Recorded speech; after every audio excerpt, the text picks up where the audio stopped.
कृषकको मेहनत र पसिनाको लगानी आत्मनिर्भर बनी ल्याउन नयाँ अभियान। जय सहकारी जय किसान।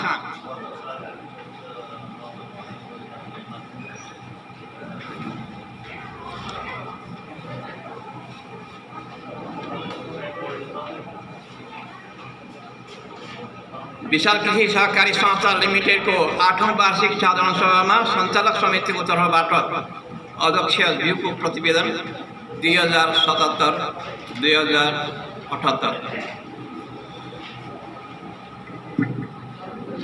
संस्थागत सहकारी संस्थाहरू शीतला कृषि सहकारी संस्था, नीलकण्ठ बहुउद्देश्य सहकारी संस्था र वसन्त बचत तथा ऋण सहकारी संस्था 2076-77 आर्थिक वर्षमा विशाल कृषि सहकारी संस्थामा समावेश भई विशाल कृषि सहकारी संस्थाको यस भव्य 8औं वार्षिक सभामा उपस्थित प्रमुख विशेष अतिथिज्यू, अतिथिगणहरू, पत्रकार मित्रहरू, विभिन्न सङ्घ संस्थाबाट प्रतिनिधित्व गर्नुहुने प्रतिनिधिज्यूहरू, कर्मचारी मित्रहरू, साथै उपस्थित सभासद महोदय तथा आमन्त्रित सबैमा संस्थाको तर्फबाट र मेरो व्यक्तिगत तर्फबाट हार्दिक स्वागत एवं न्यानो अभिवादन गर्न चाहन्छु। मुलुकको अर्थतन्त्रको मुख्य खम्बाको रूपमा रहेको सहकारी संस्थालाई उच्च प्राथमिकताका साथ महत्त्व दिएको छ।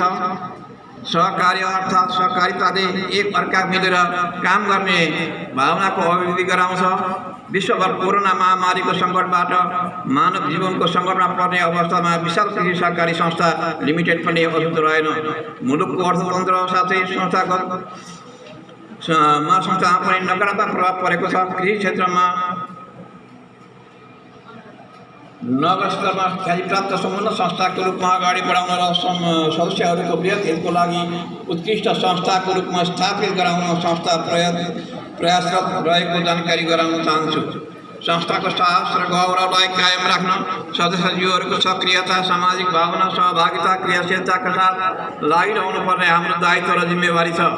तसर्थ आगामी दिनहरूमा संस्थाले गरेको उन्नति प्रगतिलाई आत्मसात गर्दै भविष्यमा आउन सक्ने चुनौतीको सामना गर्दै अगाडि बढ्न सबैले सकारात्मक पहल र प्रयत्न गर्न जरुरी छ। दीर्घकालीन योजनाको तयार गर्नदेखि नयाँ सोच चिन्तन कार्यक्रमलाई निरन्तर रूपमा सदस्य समुदायमा पुर्याउँदै विभिन्न उपलब्धि हासिल गर्ने प्रेरणा र मार्गदर्शन गर्ने यो साधारण सभाले महत्त्वपूर्ण भूमिका निर्वाह गर्छ भन्ने मैले विश्वास लिएको छु। संस्थाको 2077-78 को संक्षिप्त वित्तीय अवस्था। सदस्य हाम्रो 3400, शेयर पूँजी 1,65,64,100, कोषमा छ 33,78,854 रुपियाँ 67 पैसा। अन्य कोषमा छैन। बचतमा 4,68,70,111 रुपियाँ 75 पैसा र बाह्य ऋण 25,65,665 रुपियाँ 96 पैसा। कर्जा तथा सापटीमा 5,25,30,513 रुपियाँ हामीले लगानी गरेका छौँ र हाम्रो सम्पत्ति 44,14,347 रुपियाँ 70 पैसा रहेको छ। र यो कारोबारमा हामीले यो वर्ष जम्मा 6,42,349 रुपियाँ 83 रुपियाँ नाफा गरेका छौँ, जसलाई हामी बोनसको रूपमा यो अधिवेशनबाट, यो साधारण सभाबाट पारित गरेर तपाईहरुका शेयर धनीहरुका खातामा यो पैसा हामी लगाउनेछौँ। र यी माथि बताइएका विभिन्न शीर्षकहरूको विस्तृत विवरण र अभिलेख हामीले अडिट रिपोर्टमा उल्लेख भएको हुँदा हामीले त्यो अडिट रिपोर्टलाई पछाडिपट्टि यसै साथ संलग्न गरेका छौँ। यहाँले त्यहाँ हेर्न सक्नुहुन्छ। र अब म आर्थिक वर्ष 2017-18मा भएका क्रियाकलापहरू यो सहकारी संस्थाले के कति काम गर्यो भन्ने कुराहरू यहाँ हामीले उल्लेख गर्न चाहन्छौँ। साना सिँचाइ कार्यक्रम अन्तर्गत 5वटा ट्युबवेलहरू जडान गऱ्यौँ। ज्ञान केन्द्रबाट धान काट्ने मेसिन 1वटा खरिद गऱ्यौँ। प्रधानमन्त्री कृषि परियोजनाबाट 1 थान सिँचाइ मोटर प्राप्त गऱ्यौँ। कृषि परियोजना अन्तर्गत समरधारमा 2 बिघा जग्गा मकै खेती धान खेती सञ्चालन गऱ्यौँ। अनुधारामा सेवा केन्द्र सञ्चालन गऱ्यौँ। माटो परीक्षण घुम्ती शिविर सञ्चालन। नगरपालिकाको सहयोगमा सूर्यमुखी तोरीको बिउ र राजमाको बिउ प्राप्त गऱ्यौँ। सूर्यमुखी तोरी राजमा आदिको बिउ वितरण गरियो।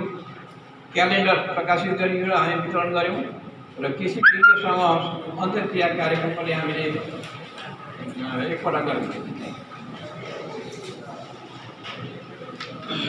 त्यस्तै खरिद कार्यक्रममा सेब 1 थान खरिद गऱ्यौँ।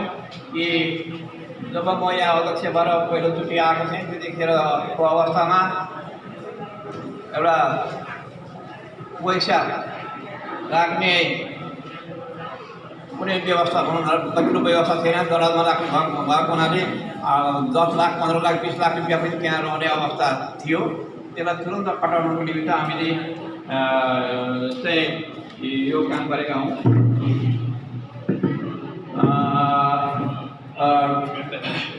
किसानहरूलाई सुविधा होस् हुनको निमित्त खनजोत गर्नको निमित्त ट्रलीहरू आदि ज्ञान केन्द्रबाट धान काट्ने मेसिन आदिको खरिद गरियो। कृषि औजार अन्य हामीले स्थानीय कृषि औजार पनि खरिद गरेर राखेका छौँ। र हामीले यसपालि यो वर्ष बगानीकर्ताको सङ्ख्याहरू हाम्रो 646 जना छ, जुनमा चाहिँ कृषि ऋणी सङ्ख्या भनेका छौँ। यहाँ हामीले 540 जना दिएका छौँ। अहिले यो बढेर लगभग 600 पुगिसकेको छ। चालु आर्थिक वर्षमा मलाई आजसम्म 7 दिन कार्य सम्पादन गर्न वा गराउन कार्य समिति तथा विभिन्न उपसमिति र कर्मचारीको नामावली यस प्रकार रहेको जानकारी गराउन चाहन्छु। कार्य समितिको नामावली अध्यक्ष म आफै भइगएँ। उपाध्यक्षमा रूपनारायण मुखिया, सचिवमा कृष्णबहादुर बस्नेत, सचिवमा सन्तोष कुमार राई, सदस्यमा विशाल सुयाकोटी, सदस्यमा महेन्द्र प्रसाद पोखरेल, सदस्यमा तुलाराम नेउपाने, सदस्यमा खेमराज राई, सदस्यमा समित्रा गुरुङ, सदस्यमा दुर्गा देवी लम्साल, सदस्यमा कमला देवी गौतम। लेखा समितिकोमा संयोजकमा गिरिराज भण्डारी, सदस्य तारा कार्की, सदस्यमा शान्ति गुरुङ हुनुहुन्छ। ऋण उपसमिति नामावलीमा संयोजकमा सन्तोष कुमार गुरुङ, सदस्य हरि प्रसाद सिटौला, सदस्यमा अमर बहादुर पादुम्बा र सदस्यमा टोलनाथ सुवेदी हुनुहुन्छ। त्यस्तै शिक्षा उपसमितिको नामावलीमा संयोजकमा कमला देवी गौतम, सदस्य विदुर देवाल र सदस्यमा सुषमा नेरौला। सल्लाहकार उपसमितिको नामावली संयोजक मनु मुखिया, सदस्य रुद्र खतिवडा, सदस्य रिमान्दो लोकतान, सदस्य भोलानाथ पौडेल, सदस्य कृष्ण पोखरेल। महिला उपसमितिको नामावलीमा संयोजक दुर्गादेवी लम्साल, मेनकला थापा, सविता राई, विनिता पटुलिया, स्क्यात्र राई, तन्फा गुरुङ, मनादेवी भट्टराई। ज्येष्ठ नागरिक उपसमितिमा नाममा संयोजकमा देवी प्रसाद बङ्गाल, सदस्य टेक बहादुर देवान, सदस्यमा शान्ति गुरुङ हुनुहुन्छ। र कर्मचारीतर्फ हेमराज खनाल व्यवस्थापक, हर्कमाया राई, लेखापाल दीक्षा राई, सहलेखापाल महेन्द्र कटवाल, सहलेखापाल रोहन गुरुङ, सहलेखापाल प्रवीण गौतम, प्रिन्सिपल देव कुमार राव, गोदार प्रतिनिधि अञ्जना गुरुङ, दिव्य राई, सरस्वती राव, सुष्मिता श्रेष्ठ, ओम कुमारी कतिवटा र कृष्ण बान्तवा यहाँहरू प्रधान प्रतिनिधि हुनुहुन्छ। अब म 2017-18 को प्रस्तावित नीति तथा कार्यक्रम यस प्रकार छ। अब आगामी वर्ष हामी के गर्ने भन्ने कुराको हाम्रो समितिले निर्णय गरे अनुसारका कार्य गर्ने भन्ने कुराहरू म पढ्न जाँदैछु। 10 कट्ठा वा सोभन्दा बढी आलुको बिउ उत्पादन गर्ने कृषकलाई नगरपालिकासँग समन्वय गरी अनुदानको व्यवस्था मिलाउन कोसिस गरिनेछ। कृषकबाट उत्पादित वस्तुलाई प्याकेजिङ गरी बजारीकरण गर्ने व्यवस्थाको सुरुवात गरिनेछ, जस्तै तोरी, आलस, फापर, तिल आदि। यसै आर्थिक वर्ष कोभिड-19 कम भए हल्दीबारीमा सेवा केन्द्र विस्तार गरिनेछ। अर्जुनधारा सेवा केन्द्रका लागि सामग्री तथा सर्ट ट्रेनिङ आधिकारिक डिनरसिप माग गरिनेछ। यस आर्थिक वर्षमा म्याद पुगेका ऋणीबाट ऋण चुक्ता गर्न हदैसम्म कोसिस गरिनेछ। आवश्यक परे कानुनी कारबाहीको बाटो पनि लिइनेछ। बाल बचत कोषलाई मध्यनजर गरी खुत्रिके पद्धतिको अवधारणालाई अघि सारिनेछ। सञ्चालन कर्मचारी दक्षता विकासको लागि तालिमको व्यवस्था गरिनेछ। शेयर सदस्य 17जना कार्यक्रम अवलम्बन गरिनेछ। कार्य समिति, लेखा समिति, उपसमितिहरूलाई दक्षता अभिवृद्धिको लागि तालिमको व्यवस्था गरिनेछ। अवसान खर्च बाबत अवसान कोषमा 2000 जम्मा गर्ने सदस्य परिवारलाई अवसान मृत्यु भएमा उक्त कोषबाट 20,000 रकम उपलब्ध गराइनेछ। अवसान खर्च शेयर सदस्यलाई मात्र होइन, अवसान कोष सदस्य भएको परिवारको घरमा उपलब्ध गराइनेछ र उक्त कार्यक्रमको निर्देशिका तयार गरिनेछ। यस आर्थिक वर्षबाट ऋणको इन्सुरेन्स गर्ने व्यवस्था मिलाइनेछ। कार्यालय परियोजना सञ्चालन समिति सदस्यलाई वा सभासद महोदयलाई दिनभर काम गर्ने बापत 800 रु पारिश्रमिक दिन प्रस्ताव गर्दछु। सेवा केन्द्र 1 संयोजक सहित 4 सदस्य रहने व्यवस्था गरिनेछ। संयोजकले संस्था, बजारीकरण, लगानी, कार्यालयको दैनिक ऋण उठानीमा साथै कृषि सहकारी अवधारणा अनुसार कार्य सञ्चालन गर्ने र सोही अनुसार केन्द्रीय कार्यालयमा रिपोर्टिङ गर्नुपर्नेछ। सेवा केन्द्र संयोजकको कार्य मूल्याङ्कन गरी सञ्चालक समितिले सेवा सुविधाको निर्णय गर्नेछ। साथै उक्त कार्य सञ्चालनमा टेलिफोन, इन्धन र खर्चिएको समय अनुसार मासिक बैठक बसे बाबत प्रति बैठक प्रति सदस्य 500 उपलब्ध गराउन प्रस्ताव गर्दछु। संयोजकको हकमा अतिरिक्त भत्ताको व्यवस्था गरिनेछ र जुन कार्यालयको काममा सधैँ लगाउनु पर्नेछ। उपसमितिलाई क्रियाशील बनाई विभिन्न क्रियाकलापमा सहभागी हुन उत्प्रेरणा गरिनेछ। झापा कृषि कार्यालय, ज्ञान केन्द्र, स्थानीय सरकार, नगरपालिकालाई कार्यालयसँग समन्वय गरी शेयर सदस्यलाई अधिकतम सेवा तथा तालिमको व्यवस्था साथै अनुदान कार्यक्रममा सहभागी गराइनेछ। कर्मचारीको उर्वर समय संस्थालाई दिएको मध्ये नजर गरी यस पालिबाट कर्मचारीको भविष्यलाई ख्याल गर्दै सञ्चय कोष र उपदानको व्यवस्था गरिनेछ। सुत्केरी पोषण प्राप्त गर्नको लागि कम्तीमा 6 महिना वा सोभन्दा बढी आरडी खाता खोलेको हुनुपर्छ। आरडी रकम बराबर मासिक जति हाल्ने गरेको छ त्यति नै रकम संस्थाको नाबालक खाता खोली खातामा रकम हालिने व्यवस्था गर्ने कार्यको निरन्तरता दिइनेछ। कृषि परियोजना, कृषिमा तोरी, दही, घाँस लगाई बिउ उत्पादन गरी सरल मूल्यमा किसानलाई वितरण गरिनेछ। डाँडामा आलु लगाउने व्यवस्था गरिनेछ। यो आर्थिक वर्षमा शेयर प्रमाणपत्र वितरण गर्ने योजना गरिएको छ। स्वास्थ्य शिविर, महिला सम्बन्धित रोगहरू पहिचान र निवारण हेतु स्वास्थ्य शिविर राख्ने योजना गरिएको छ। कृषि अवलोकन तथा भ्रमण सदस्यलाई व्यवस्था गरिनेछ। कृषिमा अधिकतम उत्पादनको लागि मल, बिउ आदि उपलब्ध गराइनेछ। अर्ग्यानिक मल, आइपिएम प्रयोगको लागि उत्प्रेरणा गर्ने, माटो परीक्षण गराउने, प्रस्तुत आर्थिक नियमावली र कर्मचारी नियमावली अनुमोदनको लागि प्रस्तुत गर्दछु।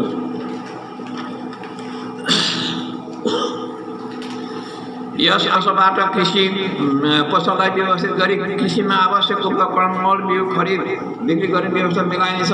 साथै कृषकबाट उत्पादन गरिएका उत्पादन खरिद बिक्रीको व्यवस्था मिलाइनेछ। कार्य व्यवस्थापनलाई अरू व्यवस्थित गरी ऋण शाखालाई अरू व्यवस्थित गरिनेछ। ऋण शाखामा मौजुद कर्मचारीलाई व्यवस्थित गरिनेछ। कृषि परियोजनालाई अरू व्यवस्थित गरिनेछ। ट्र्याक्टर सञ्चालन केन्द्रीय कार्यालय र शाखा कार्यालय मार्फत गरिनेछ।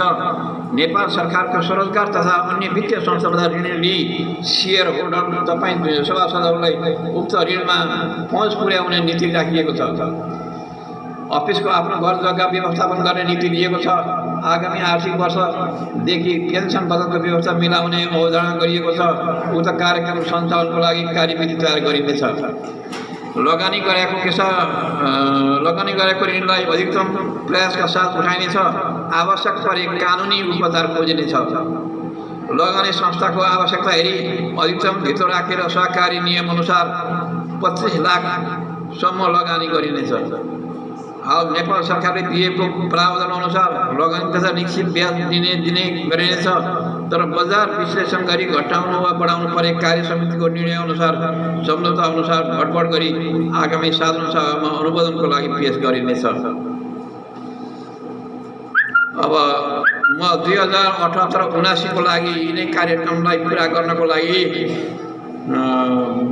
तयार गरिएको योजनातिर म लाग्छु। 2078-79 को भावी योजना तथा लक्ष्यहरू सेयर सदस्य हाम्रो 3400 थियो, अब 5000 पुर्याउने यो आर्थिक वर्षमा हाम्रो लक्ष्य छ। सेयर पुँजी 1,65,64,100 थियो भनेदेखि यसलाई 2 करोडमा पुर्याउने लक्ष्य राखिएको छ। कोष हाम्रो 33,78,854 रुपियाँ 67 पैसालाई बढाएर 40 लाख पुर्याउने लक्ष्य राखिएको छ। बचतलाई 4,68,70,111 रुपियाँ 15 पैसाबाट 7,21 लाख पुर्याउने लक्ष्य राखिएको छ। कर्जामा हामी 5,25,23,513 रुपियाँलाई बढाएर 8,25 लाख पुर्याउने हाम्रो लक्ष्य छ। बाह्य ऋण हाम्रो अहिले भएको ऋण 25,65,665 रुपियाँ 96 पैसा छ। यसलाई बढाएर हामी 1 करोड दिने पक्षमा छौँ। र हाम्रो सम्पत्ति विशाल सहकारीको सम्पत्ति अहिले 44,14,347 रुपियाँ 17 पैसा छ। यसलाई 53 लाख पुर्याउने हाम्रो लक्ष्य छ। र सञ्चालन नाफा हाम्रो 6,42,349 पैसा छ भनेदेखि अब आगामी हामी 26,16,000 पुर्याउन सक्छौँ भन्ने हामीले आँट चाहिँ गरेका छौँ। हेरौँ कस्तो हुन्छ। लक्ष्य चाहिँ हामीले गरिरहेका छौँ। अब यहाँहरूकोसँगको अब समन्वय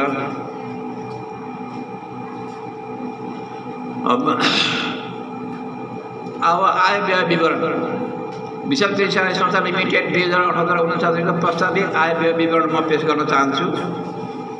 पहिलो प्रति म यो आयको बारेमा पढ्न जाँदैछु। ब्याज आम्दानी 95 लाख, मल बिक्रीबाट 32,26,000, बिउ बिजन र कृषि औजारबाट 5,50,000, कृषि उपज बिक्रीबाट 55 लाख, कृषि परियोजनाबाट 2,50,000, अन्य आम्दानी 1,10,000, रेमिटेन्सबाट 2 लाख, सेवा शुल्कबाट 7 लाख, ट्र्याक्टरबाट 5 लाख, आवासन कोषबाट 10 लाख र जम्मा 2,32,000 2,32,056 2,32,56,000। अब यतापट्टि व्यय विवरण छ। हामीको यो ब्याजमा हामी 30 लाख खर्च गर्दैछौँ, जुन यो निक्षेप छ। मल खरिदमा 30 लाख, बिउ बिजन कृषि औजारमा 5 लाख, कृषि उपज खरिदमा 50 लाख, कृषि प्रयोजनमा 1,50,000, ट्र्याक्टरबाट 2 लाख, कर्मचारीको तलब 30 लाख, सञ्चालन समिति कार्य सम्पादन भत्ता 3 लाख, साधारण सभा खर्च 2 लाख, गोष्ठी सेमिनारमा 3 लाख, सहकारी शिक्षा भ्रमण 5 लाख, ढुवानी खर्च 1,30,000, सेवा केन्द्र स्थापना 1 लाख, अवसान खर्च 7,50,000, खराब कर्जा व्यवस्थापन 5 लाख, कृषिमा अनुदान खर्च 3 लाख, सम्पत्ति सामान खरिद 2 लाख, सञ्चालक समिति पोसाक लेखा समितिको वार्षिक खर्च 1 लाख, मसलन्द खर्च 1,50,000, सञ्चार खर्च 1 लाख, अतिथि सत्कार 50,000, लेखा परीक्षण 30,000, घर भाडा 1 लाख, कर्मचारी पोसाक 75,000, मातृ शिशु सेवामा 1 लाख, असल ऋणी 25,000, स्वास्थ्य शिविर 50,000, बाल बचत 30,000, कर्मचारी तालिम 2 लाख, कार्य समिति लेखा समिति र ऋण समितिको तालिमलाई 2 लाख र सञ्चालन नाफा 26,000 26,16,000 र जम्मा हाम्रो खर्चमा 2,32,56,000 को यो बजेट यहाँ पेश गरेको छु र यसदेखि बाहेक नोटमा लेखेको छ बाह्य ऋण हामीले 1 करोड लिने व्यवस्था गर्न लागेका छौँ र 40 लाख रुपियाँ बराबरको